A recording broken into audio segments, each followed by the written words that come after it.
Mr. Chair.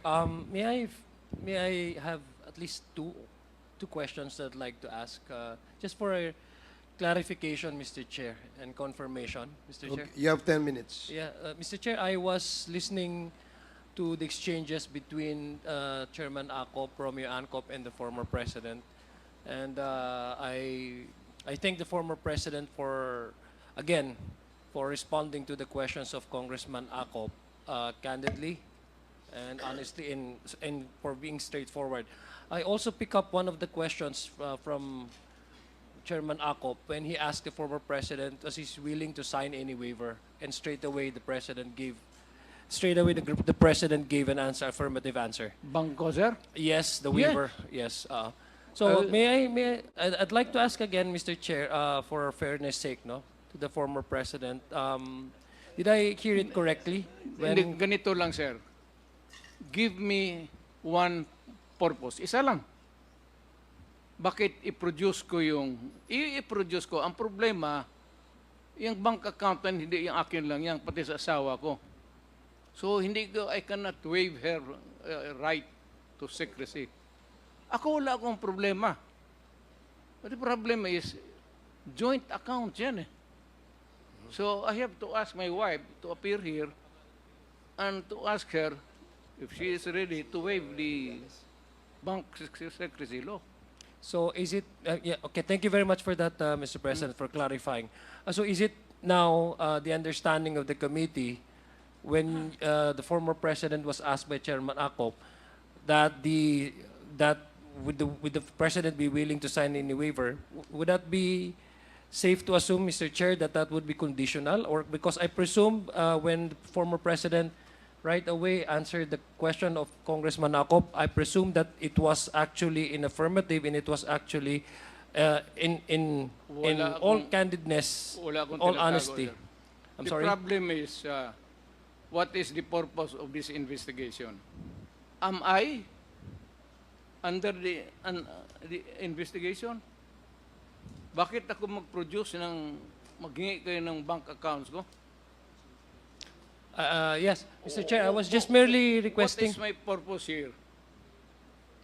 No, Mr. Chair, with all due respect, I was just merely confirming. That's why when I asked the former president, confirming and to elaborate further on the question propounded by Chairman Acop, it got my curiosity and I got intrigued because, you know, when the question was straightforward and the answer was also given straightforward. I was just confirming now, Mr. Chair, with the former president. Yes, please. Ayaw ko kayo magduda. So, if not in public, I'll give you a copy. I will show you a copy on condition na it sticks with you. Thank you. With that, Mr. Chair, I guess it was clarified by the president. I would have wanted, for example, for the response of the former president to really be in accordance with how he responded in affirmative, but based on the clarification right now, Mr. Chair, it seems that sir. Yes, it seems that it was conditional, no, Mr. Chair. Just for a confirmation lang po and for clarification, Mr. President. Hindi, ang kasi ang Mr. problema Chairman. sa joint account kasi yan. So, I had it back of my mind about my wife. Okay, I understand that, Mr. Chairman, Mr. I'm President. sure you have a wife and you have bank accounts.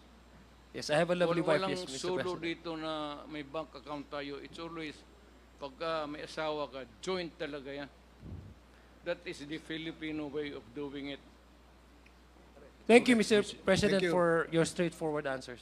Thank you, Congressman Mr. Chairman. Jong. Mr. Chairman. Yes, former Senator Trillanes. Well, just for the record, joint account between Duterte and Vice President Sara Duterte. So sila not the wife.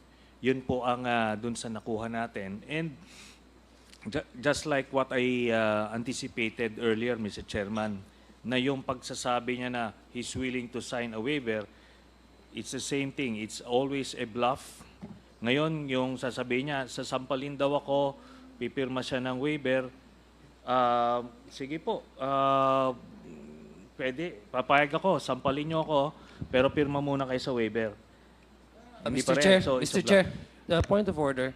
Just to maintain decorum in this proceeding, and just to be fair, may we request the former senator not to provoke any resource persons, because that won't do any good to anyone. I apologize, Please, Mr. thank you Chairman. very much, Mr. Chair.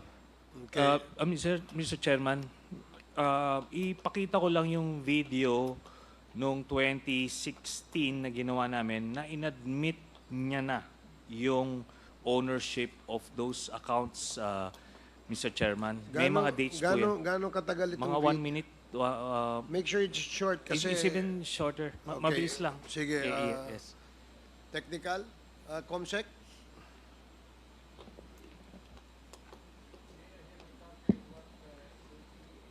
Showing. That is fabricated. He does not own it because it is non-existent.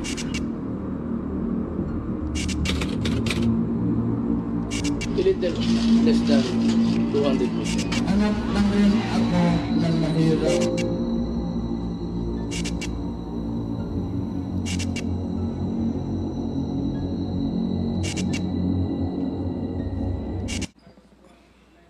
I was born in 1945. Nagtrabaho ako. Lahat ng trabaho, lahat ng hirap. Hanggang bago ako nag-retire sa politics. Do you think I cannot accumulate even 5 billion? Sa negosyo ng asawa ko, pati ang sweldo ko, mababa naman siguro ang pagtingin ninyo kung inutil kami na basta na lang maghihingi kami ng pera sa tao. Siyempre, sir, may negosyo ang asawa ko. Both the first and the second, puro mayaman yan sila. Thank you. Thank you, Mr. President. Marunong magnegosyo Mr. Chairman. Plus, sweldo ko malaki. Sir, libre. Alam mo, pagkain ko libre. So many years, libre. Mr. Chairman, i-explain ko lang yung video, Mr. Chairman. Sige, thank you, Mr. President. Yes, please make it short, yeah. former Senator Trillanes. Yes, Mr. Chairman. But before that, isasabihin ko lang, nung una wala daw pamasahe, pero ngayon mayaman daw. Pero just para lang ma-record. But dito po, doon sa video, nung una, nung nilabas ko yon nung araw, ando doon yung mga dates, dinideny po nila. Pero nung when nag-deposit, nakakuha kami ng mga deposit slips, eventually, in a press conference by the media, inamin niya that sa totoo yung mga accounts. Then, ano na nga, eventually, yun ay naging basis ko, Mr. Chairman, nung pagpa-file ko. But Coming from this just fellow, to be sure, Mr. Chairman, eventually, doon na lang po, doon sa mga papatawag sa next witnesses. Maraming salamat, Mr. Chairman. Thank you, the former Senator Filipino nation is listening. Maniwala kayo sa kanya o maniwala kayo sa akin? Make your choice.